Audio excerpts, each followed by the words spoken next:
Hi Rabbits, Research Turtle here. Today we are unlocking a powerful concept in modern diabetes management. We are moving beyond simple glucose control to look at the bigger picture, the cardiovascular, renal, and metabolic systems, or CVRM.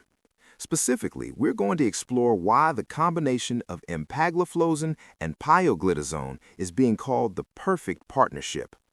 Let's start with the problem. We now know that type 2 diabetes is a multi-system disease. It's not just about sugar, it's about insulin resistance fueling a cycle of lipotoxicity and inflammation that damages the heart, kidneys, and liver. Even with our current standard of care, patients still face significant residual risk for cardiovascular events and organ failure.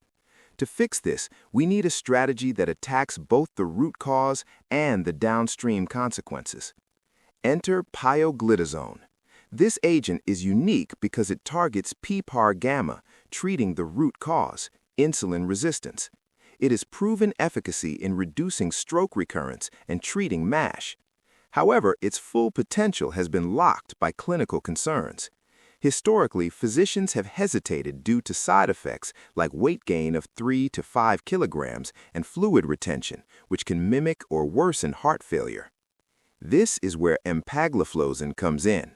Empagliflozin is the cornerstone of modern CVRM therapy. Its mechanism involves hemodynamic unloading, reducing preload and afterload on the heart. Crucially, it promotes caloric offloading by excreting glucose, leading to weight loss, and it creates a metabolic environment that fuels the heart and kidneys more efficiently.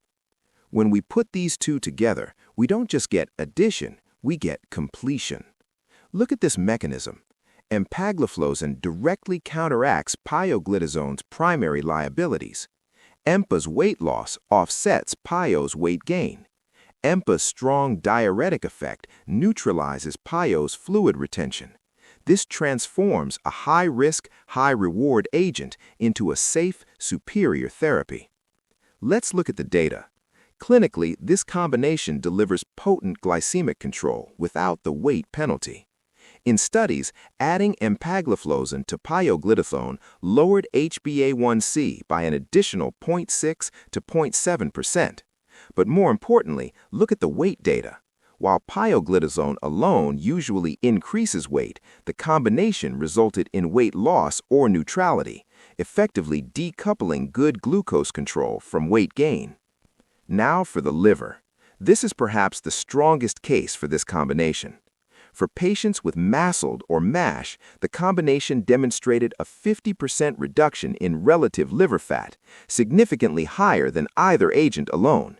It's a dual attack. Pioglitazone reduces fatty acid influx, while empagliflozin enhances autophagy to clear out cellular stress.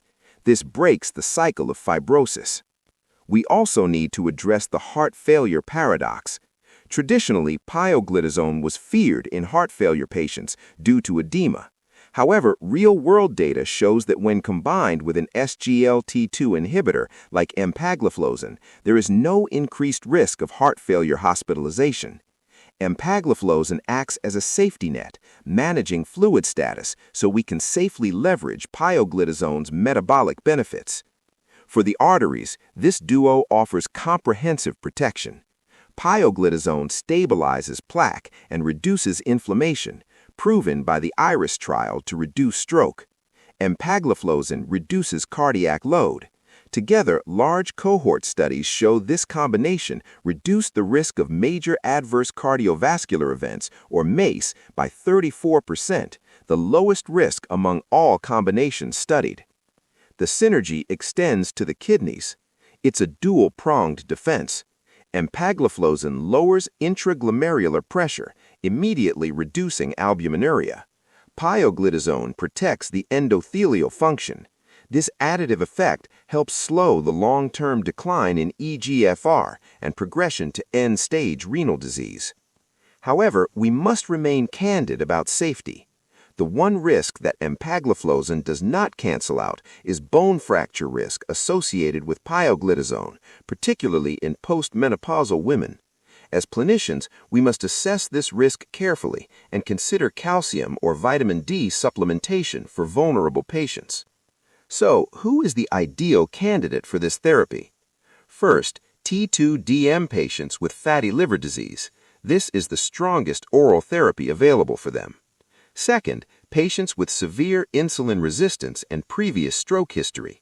And finally, any patient needing potent glucose lowering who cannot afford to gain weight. In conclusion, the Empagliflozin and Pioglitazone combination is more than just simple addition. It pairs a root cause treatment with a downstream manager. By neutralizing the risks of weight gain and fluid retention, empagliflozin unlocks the full power of pioglitazone.